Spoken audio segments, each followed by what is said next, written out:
Y'all better not make me get up off this couch. Alright, let's do this. Hello everybody, my name is Brianna and welcome back to Carefree Bree. So glad you could join me. Alright, let's go ahead and jump into things, but first... Ooh, perfect temp and everything.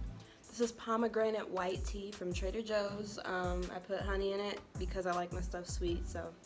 Yep. Okay, so I wanted to dive in this week to kind of just assess where we're at. Our government has told us that we're gonna be here for like another month at least. So in my mind, that means 3 months at minimum. Because y'all don't know how to sit y'all asses down. I tell you, having slip and slide parties in the backyard, having coronavirus get-togethers in the front room, I'm tired of it. But for those of you who have been abiding by the rules, like most of us thankfully, and have been staying inside, I'm sure cabin fever is beginning to set in. Like, it definitely is for me, and I only live with a cat, so. But yeah, we're all dealing with these things differently, so I kind of wanted to share how I was able to pull myself out of like a really bad rut I was in this week. So I had been doing good up until this week, right? Like I had, been worried but not panicking or whatever, not panic buying. I'm still not. I'm still being very responsible about that. But like out of nowhere, like it just hit me like, crap, it's a pandemic.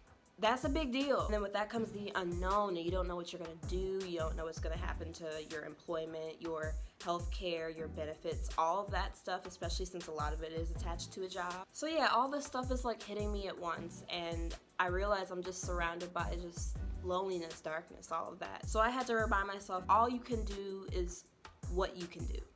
All you can do is what you can do. You cannot go outside and, clear the clouds and like have the sun come out. And you can't make the orange one in DC or any of his little friends have any type of act right. And you certainly can't make this coronavirus just poof and disappear. But what you can do is add some light to this gloomy ass space you got going on. So y'all, what I did is I took out my Christmas lights and I strung them up over a palm tree that I have in my apartment. I strung Christmas lights already over my bed that I have for decoration. I just strung up lights in different areas because like the world is gloomy enough. Outside it was like cloudy for days. I hadn't seen the sun in like 2 weeks. It was bad enough. So I'm like, you know what? No, I'm going to do what I can to make sure that my space is bright. And I just think that is a perfect example of how we could and should be approaching this whole situation. There's a lot of stuff going outside that we cannot control, and there are some things even inside that we can't control, but we can control how we react to them. So I added light to my inside space to make it feel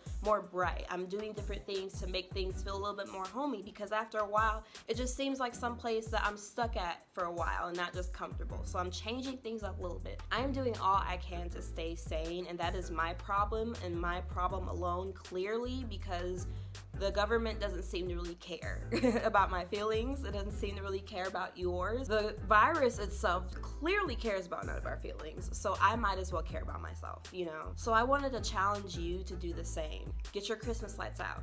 Light a whole bunch of candles. Hell, dig around for your old nightlight. I don't care, just brighten up your space, please. Like, it gets so gloomy, y'all. The world is gloomy as hell right now, and having things that are just bright and in your face really help. Obviously, going outside and going for walks helps. Obviously, nice long showers help. And I'm sure if we left the lights on 24/7, that might help too, but ain't nobody got time or money for that, especially right now. So I just strung up some Christmas lights, It's not too bad, it's still affordable, and it really has helped change my mood. Like, there's something about lights that just really does something to me. I don't know, maybe it's because I'm like a human being and we react to light just like any other living creature does on this planet. We need that, not just, for growth, but we need light in terms of vitamin D, in terms of improving our moods, in terms of like navigating when to get up, when to go to bed. We just need it, and when it disappears in any area of our life, that's going to be detrimental to us. So add in as much light as you can. If not indoors, then outdoors. If you are in a situation where you're able to volunteer, you're able to give it to some people on the street,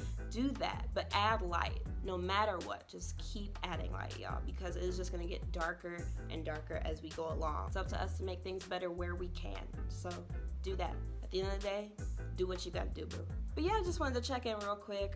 You can follow me on all the social medias. I'm on Instagram and on Twitter at CarefreeBreeBlog. And then you can go to carefreebreeblog.com every Sunday or so. I'll be sure to have a new blog post out there. And then as always, don't forget to like, share, and subscribe to this channel. That would be awesome. You got enough downtime anyway. It's not like you're doing anything extraordinary right now. That's not a drag on you. That's just like saying we're all kind of stuck here. So you might as well just show some girls some love, drop by, you know. Love to have you. All right, I'm gonna go ahead and get out of your hair and see what else I can lighten up in this apartment. I am wishing you infinite freedom and perfect peace. This has been Carefree Bree. See you guys next week.